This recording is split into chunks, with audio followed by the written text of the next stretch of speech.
This video covers dryland training methods used by Norwegian skiers ranging in age from young skiers just starting to compete to recreational, masters, top-level juniors, and elite skiers.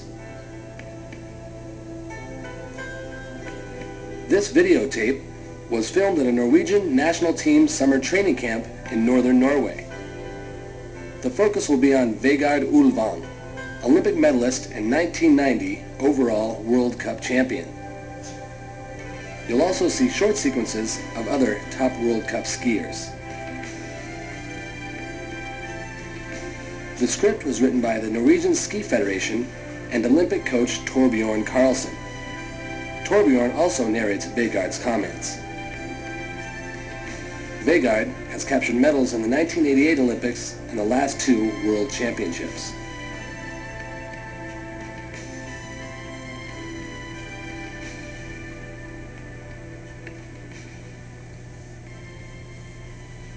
Vegard, what motivates you for dryland training? I really enjoy outdoor life, and it's easy to combine this interest with cross-country ski training. In the summer I go on long kayaking and hiking trips. In the fall, training is much more specific, but even then I take the time to relax with hunting and hiking. Vegard uses a large spectrum of both general and specific training activities. How important is dryland training? I've always liked to train a lot in the summer and fall. This training is very important since it builds the endurance and strength base for the winter. Workout time varies, but often reaches 4 to 5 hours a day. What motivates you? It's the challenge and satisfaction of pushing myself towards new heights, breaking new limits, and maybe becoming the best. When did you start cross-country skiing? I'm from Kirkenes in northern Norway, where we have lots of snow, so it was natural for me to start at an early age. I've competed since I was 11 years old. And how did you do at that age? I've been lucky and my results have been quite good all along. I wasn't exactly a junior star, but I've been competitive at the top of my age groups since I was 14. Do you have any advice for young skiers? Yes, hang in there even when you feel that progress is lacking and that you're far behind your competitors. Periods of little or no improvement make it tough. Remember that results don't come overnight, but over time because of gradually increasing your training volume and quality from year to year. At some point, your training will give you results.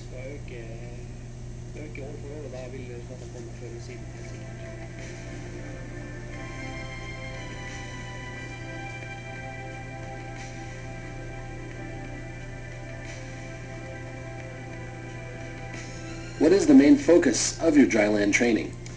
Roller skiing, running, and ski walking in forest and mountain terrain dominates my training. Most training is done at a moderate pace, such that you should be able to carry on a conversation while training, with a heart rate about 40 to 70 beats below max. At my level, the runs can be pretty long, up to 3 or 4 hours. For younger skiers, up to 2 hours is enough. A good amount of running is done on trails or natural terrain. This adds a coordination factor as well as increased strength benefits for leg muscles.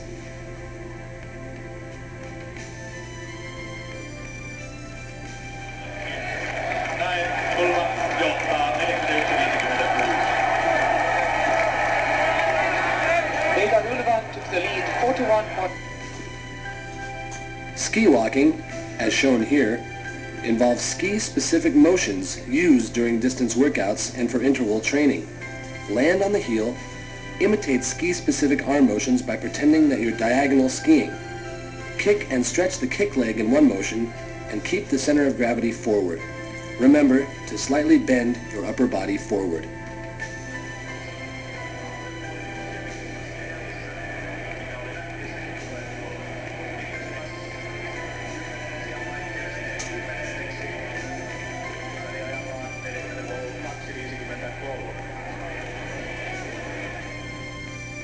High-intensity training on foot is common for interval training, with ski walking and running mostly used. How much hard training are you doing, Vegard? I do intervals about twice a week in the fall and use intervals of 1 minute and up. Some of them are quite long, up to 10 minutes. For young skiers, up to 3 minutes intervals is probably sufficient.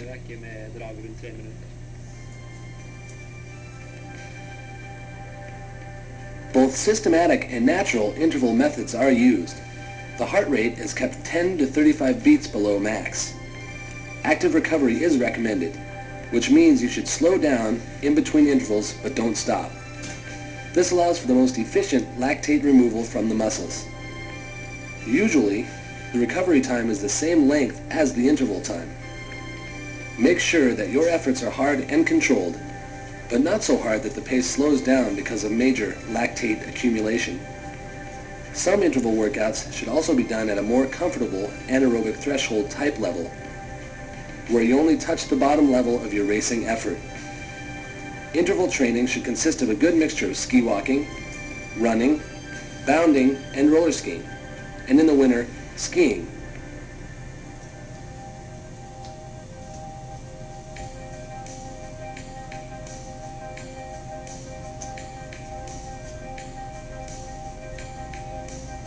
Hill bounding with poles builds speed and explosive strength. Use 5 to 10 reps of 30 to 60 seconds. Land on the heel, stretch the kick leg, and use the arms actively. This method is used mostly in the fall, but not too often.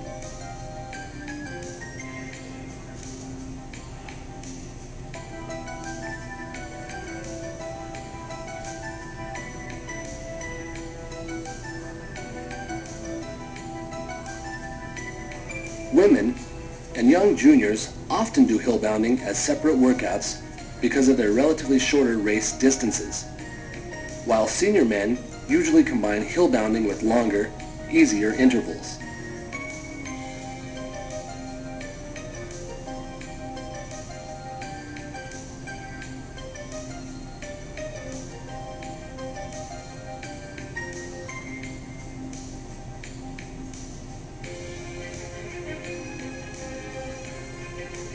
Here we see 1988 Olympic medalist Mikkelsplass as he demonstrates excellent hill bounding.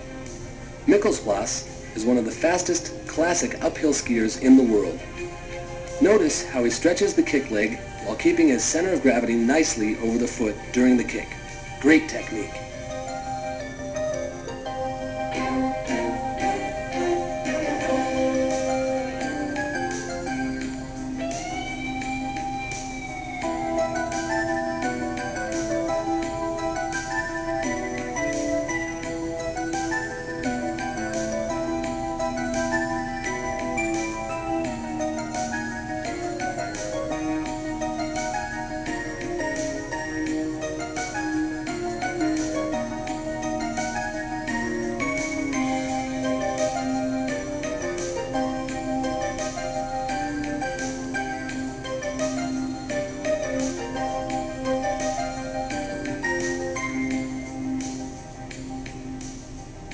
Hill bounding without poles is another good exercise for building speed and explosive strength.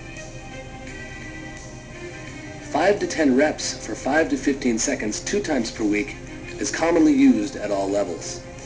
Maximum effort during kicks is again stressed, and long 1 to 2 minute recovery periods between each set is preferred, since this allows for sufficient recovery. This training is done when you're ready for maximum efforts, usually right after the warm-up, before intervals or strength training.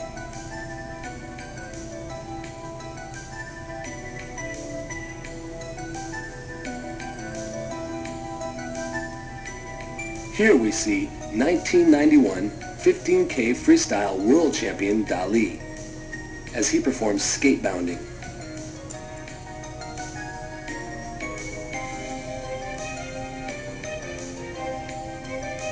This is another speed and explosive strength type of exercise.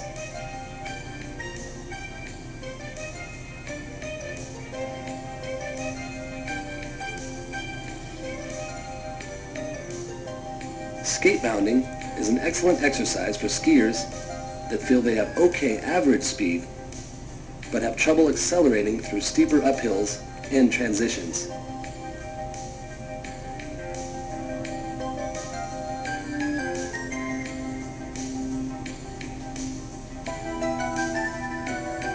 Pure speed training is also practiced at all levels in both flats and hills. Maximum effort is used since max speed will never improve unless you try to go beyond your own limitations. Speed training can be done up to 2 times per week depending on individual needs. 4 to 10 reps for 5 to 15 seconds is most common and can be done on foot, roller skis, and skis.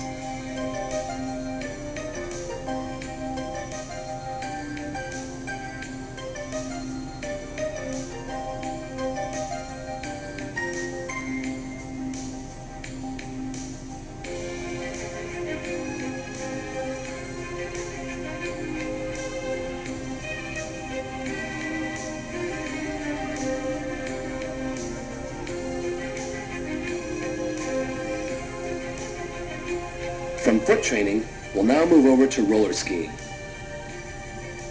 Almost half of Dryland Training is on roller skis. Tell us about your roller skiing, Vegard.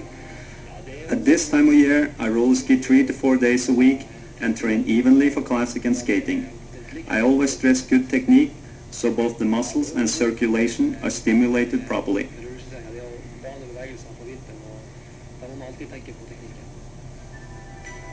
Best results are achieved if all techniques and all training methods are performed on roller skis, including distance training, intervals, speed, specific strength, time trials, skating, and classic skiing.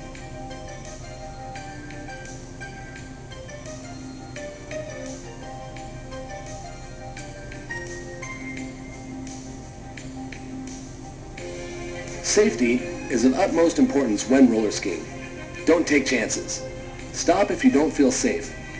Take your skis off and walk difficult or technical downhills. Switch from skating to double poling when cars are approaching in your lane. Use a bike helmet and protective padding for added safety. Roller skis for skating should have speeds similar to the speed found when skating in good winter conditions. Roller skis for classic skiing should have speeds similar to classic skiing. For detailed technique tips and recommendations, refer to Nordic Equipment's videos, Classic Ski Technique with Oddvar Bro and World Cup 88. Both were produced in cooperation with the Norwegian Ski Federation and are highly efficient tools for anyone wanting to improve their race results or coaching knowledge. For more efficient poling, use poles with carbide tips. Sharpen them often with a diamond whetstone to reduce slipping to a minimum.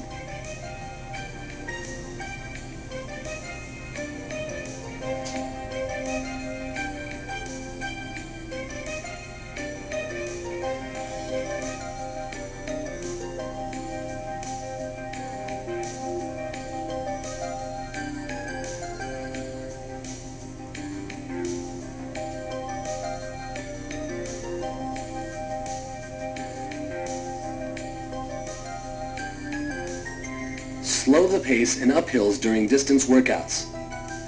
Distance training should make you tired from the length of the workout, not from the intensity.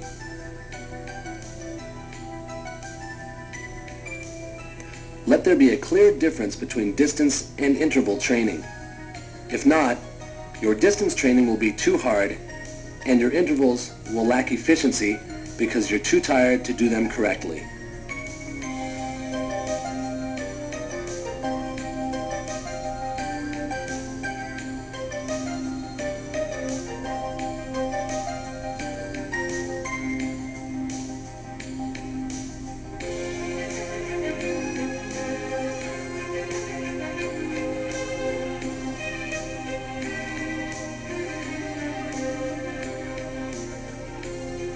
Whether you're an upcoming young skier or ambitious master, remember that good results come when you pay attention to the details.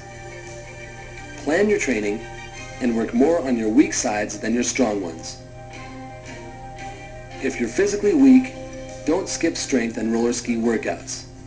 And if you're slow, do your speed training.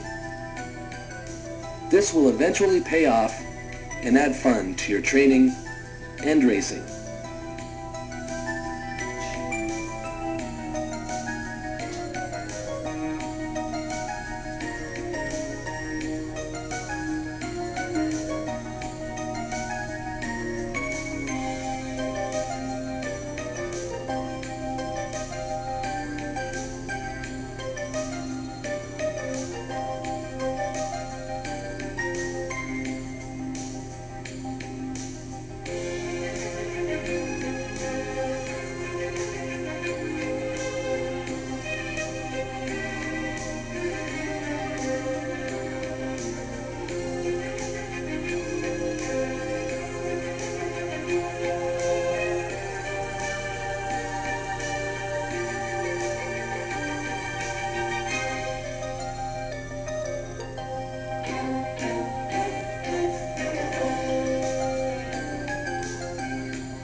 Speed training on roller skis is mostly performed as double poling using 5 to 10 reps for 10 to 20 seconds. 1 to 2 minute recovery between reps is recommended. As on foot, do speed early in the workout and always use max efforts in this type of training.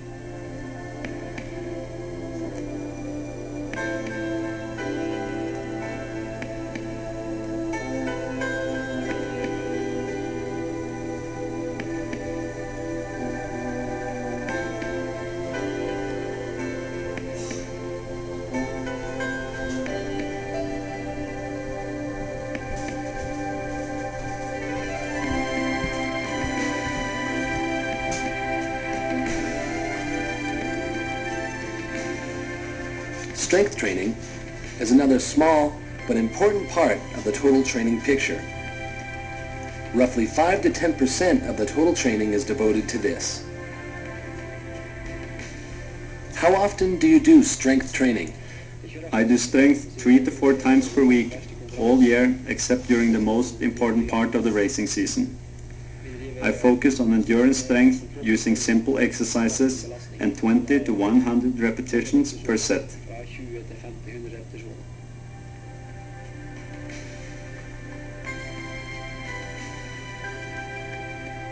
Some of the exercises are performed at competition frequency and others with slow controlled motions. This training not only improves racing speed, but is also an important part of the overall injury prevention program.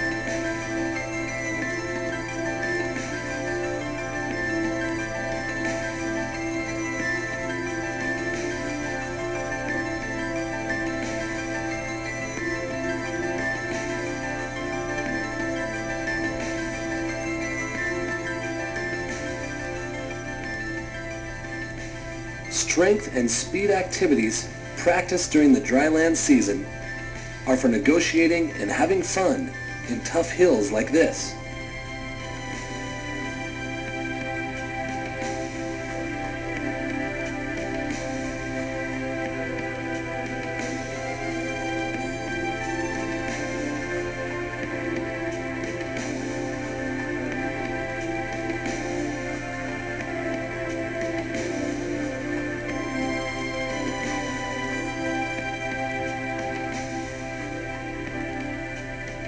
Stretching is mandatory after each workout. Use easy motions, stretch, Hold for 10 to 30 seconds, relax, then repeat.